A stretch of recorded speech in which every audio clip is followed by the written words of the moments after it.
What's up, guys? Today's day number 67. Let's scoot you right there. My tripod was all messed up because yesterday's little bonus video opening my packages. If you haven't already, please subscribe, please like, share, comment, do all that stuff. I'm tired today. Like I'm pooped. It wasn't that bad of a day though. Pretty much just moved container lashing gear back and forth, stored it, and started doing some paint inventory. But I got off like an hour ago. I've been farting around watching videos, trying to think of a video or a discussion for you guys, and I just wasn't, like, nothing was coming to me. But I wanted to share, I guess, my little 2 cents on it. I don't have the exact numbers right now because I'd done them before and I'd forgot. But being that I shared with you guys how the health coverage works, 60 days in both halves of the year, I've actually realized I've only had one person ask me about the health coverage and like how I get health coverage. Now, it's sad to say, I have not had a single one of you ask me about retirement. And I think most people just don't think about retirement, which is kind of horrible. I listen to a lot of personal finance podcasts, a couple different ones. Oh, I think I'm gonna do some yoga and hit the sauna.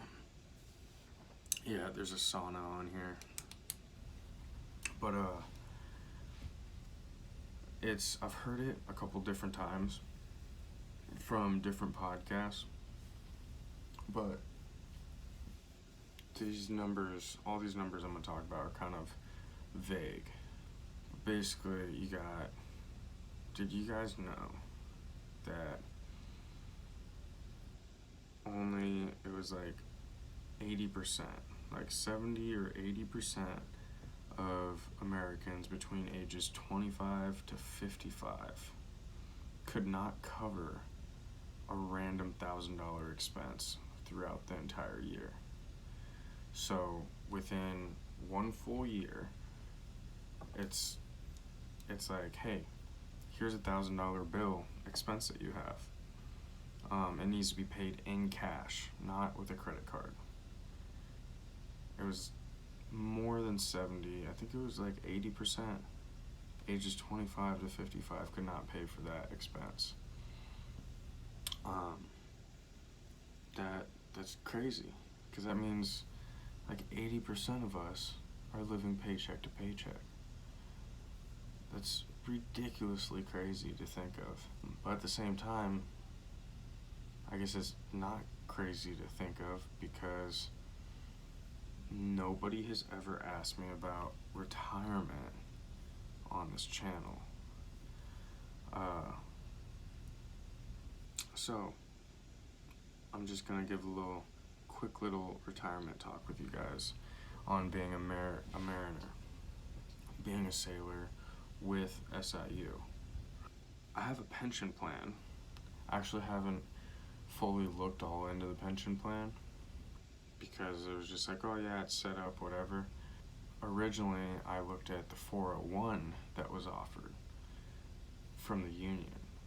Well, the union's 401 does not do any kind of matching. So you're just putting your money in an account. Now, it's just the same as if you go set up your own personal 401. Well, you can't. You'd have to be a self-employed employee, I can't remember what it's called, to have your own 401. But basically, the union does not match on the 401. So it's just the same as if you saved up yourself, not with the union. The pension plan, the reason why I never really looked into it was because they automatically just take it out. So I don't even want to know because I set aside money myself already. And I think of that pension plan of like an extra bonus when I actually decide to get out of sailing. But the 401, being that there's no matching, to me it's kind of pointless. You could set up your own retirement somewhere else with any kind of brokerage, any kind of account, and get similar, if not better, results. Now for the full, like my pension, to get my full pension, and so here's the thing with my pension. If I decided I wanted to stop sailing right now, if I did not sail for 2 years, then I could collect, basically cash out my pension. Now, I'd get no other benefits, no health coverage or anything. Now, from what I've learned in my union ed class, is to get your full pension and full benefits, health coverage and all, you need 20 years of sailing, right? So, typical, any other job is like that. You work with the company for 20 years, you get some kind of pension out of it, you get some kind of retirement out of it. Well, here's the kick with the union, it's 20 years of sea time. So, that's sea time. Talking about, remember the military time? Just because you did 4 years in the Navy doesn't mean you have 4 years of sea time. If you only did 4 months in 4 months on a ship in the Navy in your 4 years, that's only 120 days of sea time within 4 years of military service time. Same goes for a full retirement with the union. It's 20 years of sea time. So on average, you think most guys they'll do anywhere from 6 to 8 or 9 months in the year, mattering on the year, because say this year I sail January, February, March, April, and then I take 4 months off. May, June, July, August, September, October, November, December, I work another 4. There's the year. I have 8 months that year. Some months will end up getting, or some years will end up getting flip-flopped, where you might end up only working 6 or 7 months, or say it gets flip-flopped the other way and you work, possibly 8 to 9 months. Things flip-flop back and forth.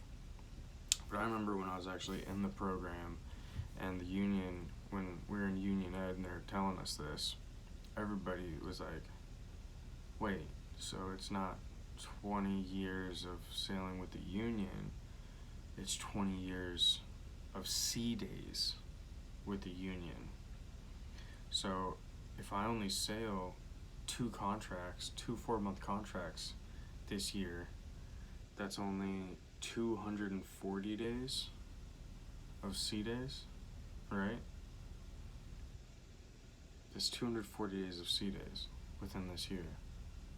So that 20 years of sea days to get my full pension, it's not actually 20 years. It actually turned into about like 38 years.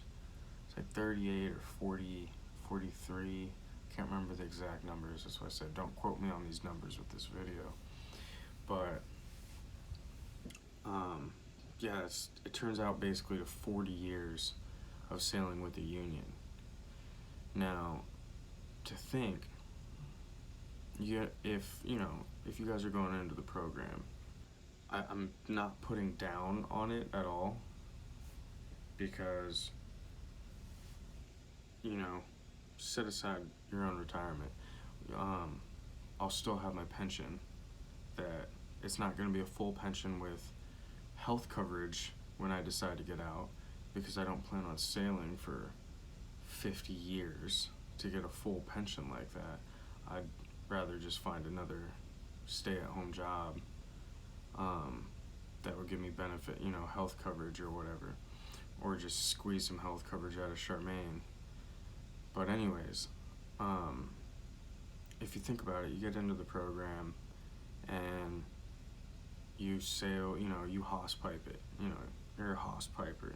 You're starting from the bottom and working your way up instead of jumping the hoss pipe and going to an officer academy and becoming an officer without ever having to do the grunt work.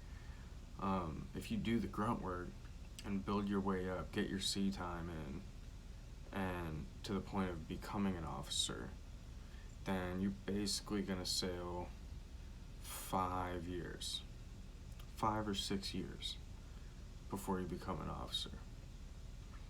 So in that 5 or 6 years, you actually will only have 1,080 days, roughly, 4 on, 4 off, whatever.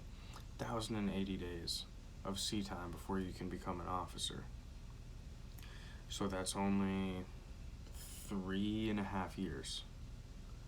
So within a 5 to 6 year span, you've technically only been at sea for about 3 to 3.5 of it.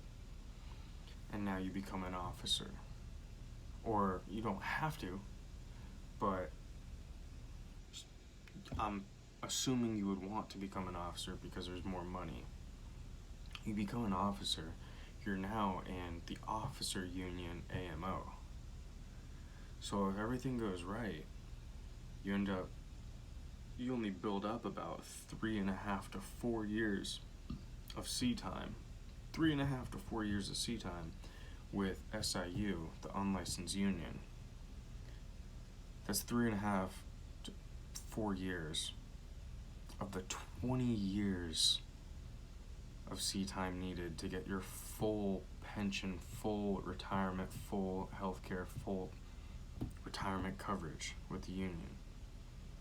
So in 5 years, you've only built up 3.5, 4 years, but now you're eligible, if you want, to become an officer and join the officer union. And now that restarts, because it's basically the same thing with them from what I've been told. I think they were at, the mate, I can't tell you exactly, I'm not an officer, I don't know AMO and all that, but what I've been told also is that their 401 also doesn't match, but they talked about matching. I don't know, I'm not an officer, I can't speak for the officers. But back to the union's, SIU side, there's no real full-time retirement out of this unless you plan on sailing for 40 to 50 years. So if you're getting in at age 35, expect to sail till your 70s into your 80s to get a full retirement. That's kind of ridiculous, because that would be like a waste of life, being out here on the boat for 8 to 10 months every single year until you're in your 80s. But that's me sharing retirement with you guys, with the SIU and the Maritime.